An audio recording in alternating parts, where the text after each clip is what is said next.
పితా పుత్ర పవిత్రాత్మ నామమున ఆమెన్. క్రీస్తునాథుని యందు మిక్కిలి ప్రియ సహోదరి సహోదరులారా, ఈ వాక్య పరిచర్యకి మిమ్మందరినీ ప్రేమతో ఆహ్వానిస్తున్నాను. ప్రభునందు ప్రియులారా, మన జీవితంలో కొన్నిసార్లు సవాళ్లు ఎదురైనప్పుడు, కష్టాలు వచ్చినప్పుడు మనం దేవుని ప్రార్థన చేస్తాం. కానీ కొన్ని సందర్భాలలో ఆ సవాళ్ళు వెంటనే వెళ్ళిపోవాలి, ఆ శ్రమలు కష్టాలు వెంటనే వెళ్ళిపోవాలి అని మనం ఆశపడతాం. కానీ అన్నీ మనం అనుకున్నట్లుగా జరగవు. కొన్ని సందర్భాలలో ఆ సవాలు, ఆ కష్టము, ఆ శ్రమ మన జీవితంలోంచి వెళ్ళడానికి కొంచెం సమయం పడుతుంది. మన జీవితంలో అది కొన్నాళ్ల పాటు ఉంటుంది. ఆ సమయంలో మనం ఓర్పును కోల్పోతాం, ఓరిమిని కోల్పోయి అసహనానికి గురి అవుతాం. కానీ ప్రియులారా, దేవుని ప్రణాళిక వేరుగా ఉంటుంది. దేవుడు ఆ పరీక్ష ద్వారా, ఆ శ్రమ ద్వారా మన మేలునే చేయాలనుకుంటాడు, కానీ మన కీడు చేయడని అనుకోడు. ప్రియులారా, ఒక అడవిలో ఒక పక్షి ఒక బలమైన దృఢమైనటువంటి చెట్టు మీద గూడు కట్టుకొని జీవిస్తూ ఉంది. ఒక రోజున ఒక వ్యక్తి ఆ అడవిలోకి వచ్చి చాలా చెట్లను పరిశీలించాడు. చివరికి ఈ చెట్టు దగ్గరికి వచ్చి ఆగి చూశాడు. చూసిన తర్వాత చెట్టు ఎక్కి ఆ చెట్టు మీద ఉన్నట్టు గోరింక యొక్క ఆ గూడుని పీకి కింద పడవేశాడు. గోరింక మనసులో తిట్టుకోవటం ప్రారంభించింది. 3 రోజుల్లోనే ఆ గోరింక మరల ఆ చెట్టు మీద తన గూడుని తిరిగి నిర్మించుకుంది. కానీ ఆశ్చర్యం ఏంటంటే, 3 రోజుల క్రితం తన గూడును పీకి వేసిన మనిషి మరలా ఆ చెట్టు దగ్గరికి అడవిలోకి వచ్చి ఆగి చెట్టెక్కి ఆ గూడుని పీకి కింద పడవేశాడు. అయినా కానీ పట్టు విడవకుండా ఆ గోరింక మరలా తన గూడుని ఆ చెట్టు మీద పునర్నిర్మించుకుంది. మరలా ఆ గూడుని అల్లుకుంది. ఆశ్చర్యం ఏంటంటే, ఆ మనిషి మరలా 3వసారి ఆ చెట్టు దగ్గరికి వచ్చి ఆగి ఆ యొక్క గూడుని పీకి మరలా కింద పడవేశాడు. గోరింకకి అసహనం పెరిగిపోయింది. కోపంతో ఉన్నా కానీ కొంచెం ఆలోచించింది.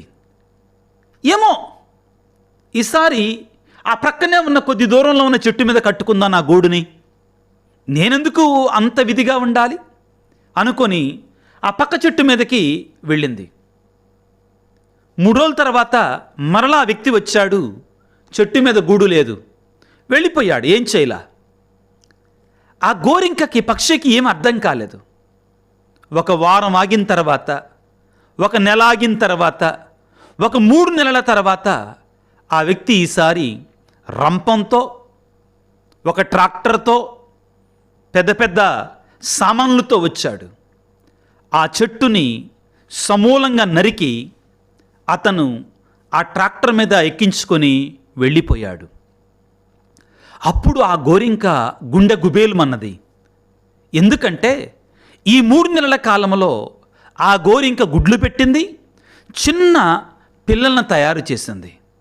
అప్పుడు అనుకుంది, అమ్మో, ఆ మనిషి 3 సార్లు నా గూడును పీకి పక్కన పడేస్తుంటే నేను కోపడ్డాను, చేదరించుకున్నాను, అసహనానికి గురి అయ్యాను. కానీ ఒకవేళ నేను ఇంకా ఆ చెట్టు మీద ఉన్నట్లయితే ఈ పసిపిల్లలతోటి నేను ఏ విధంగా బ్రతికేదాను ఈ రోజున?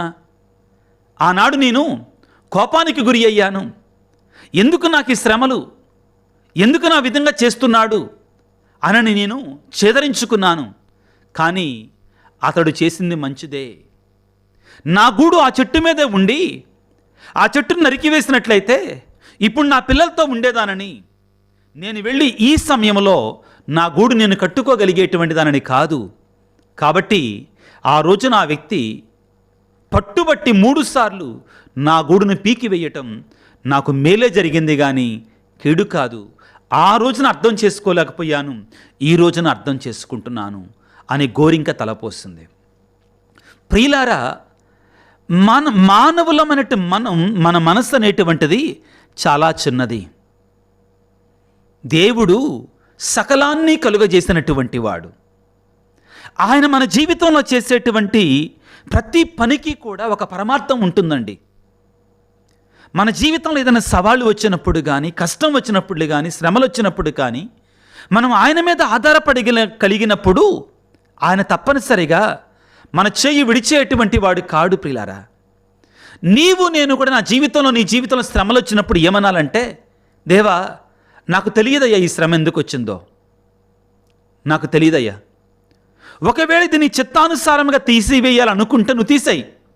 లేదు, ఈ శ్రమ ద్వారా, ఈ సవాలు ద్వారా, ఈ కష్టము ద్వారా నన్ను శుద్ధి చేయాలనుకుంటే, నాలో పరిణతి తీసుకురావాలనుకుంటే దాన్ని నువ్వు కొనసాగించు. కానీ దీనిని తట్టుకునే శక్తిని నాకు ఇవ్వయ్యా అని మాత్రం అడగాలి. ఈ శ్రమని, ఈ సవాలుని, ఈ కష్టాన్ని తట్టుకునే శక్తిని నాకు ఇవ్వయ్యా అని మాత్రం దేవుని అడగాలి.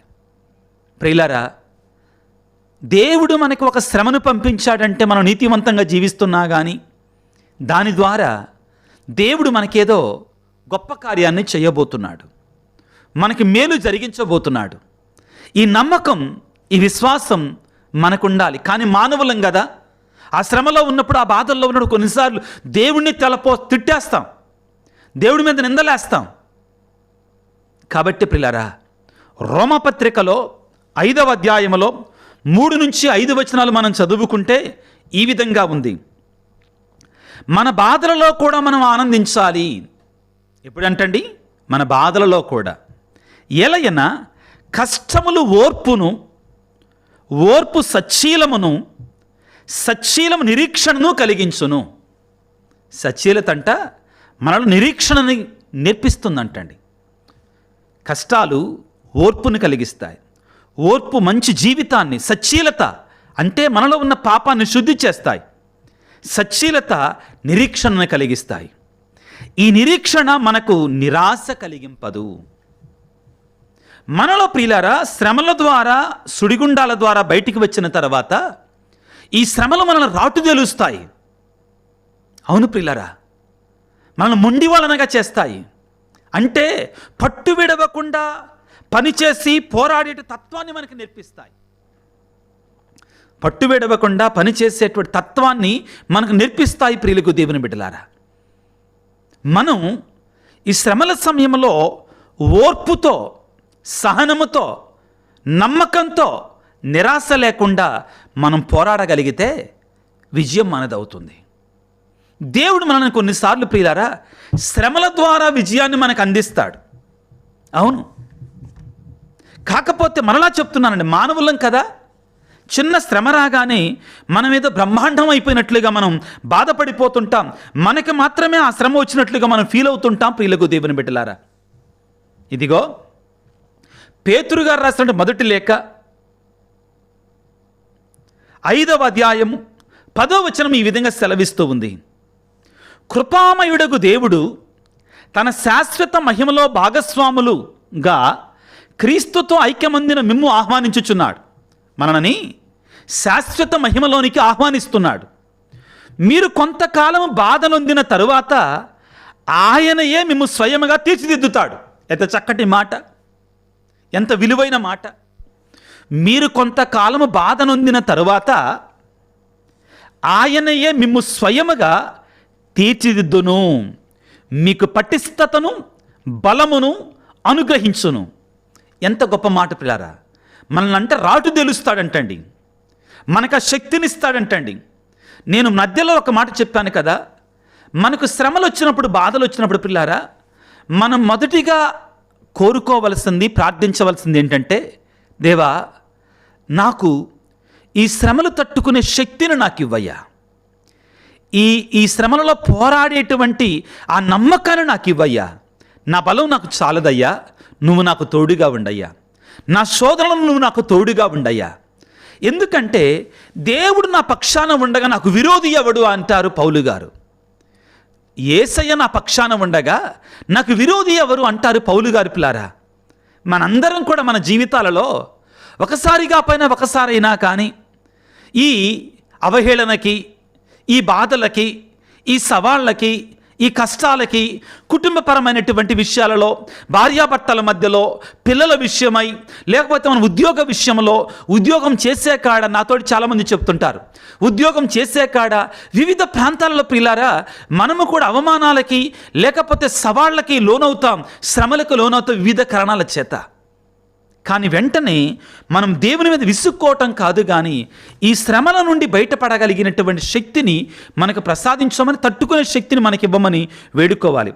మీరు కొంతకాలము బాధలు నొందిన తరువాత ఆయనయే మిమ్ము స్వయముగా తీర్చిదిద్దుతాడో, మీకు పటిష్టతను, బలమును దయచేస్తాడు దేవుడు. ప్రియులకు దేవుని బిడ్డలారా, ఇదిగో ఈ విషయాన్ని గురించి యాకోబు పత్రికలో ప్రియులారా శ్రమల గురించి, సవాళ్ళ గురించి, ముఖ్యంగా శోధనల గురించి, శోధనలు మనం ఏ విధంగా జయించాలి, మనం శోధనలకు గురి అయి కూడా పాపము చేయని నరుడు ధనుడు అంటాడు. ఆ విధంగా మనం ఉండటానికి కావాల్సిన శక్తిని కోసం ప్రార్థన చేయాలి. ఇదిగో యాకోబు పత్రిక 1వ అధ్యాయం 2-4 వచనాలు మనం చదువుకుంటే, నా ప్రియ సహోదరి సహోదరులారా, మీరు పలు విధమైన పరీక్షలను ఎదుర్కొన్నప్పుడు మిమ్ము మీరు అదృష్టవంతులుగా ఎంచుకోనండి. ఎవరైనా అంటారా? దీన్ని ఒప్పుకుంటారా మీలో? నాకు శ్రమలు వస్తున్నాయి, నా కుటుంబంలో బాధలు వస్తున్నాయి, నేను అదృష్టవంతుడు, ఎందుకంటే నా శ్రమలు వస్తున్నాయి అంటామా? కానీ యాకోబు గారు దైవికమైన మనిషి, పరిశుద్ధుడు, అనుభవపూర్వకంగా పలుకుతున్న మాట ఏంటంటే, మీరు పలు విధమైన పరీక్షలు ఎదుర్కొంటున్నప్పుడు, కష్టాలు ఎదుర్కొంటున్నప్పుడు మిమ్మల్ని మీరు అదృష్టవంతులుగా ఎంచుకొనుడు. ఎట్లనా మీ విశ్వాసము అట్టి పరీక్షలను ఎదుర్కొనడం వలన మీకు సహనమును చేకూరుస్తుంది, మీకు ఓర్పును చేకూరుస్తుంది, మీకు నేర్పిస్తుంది అది.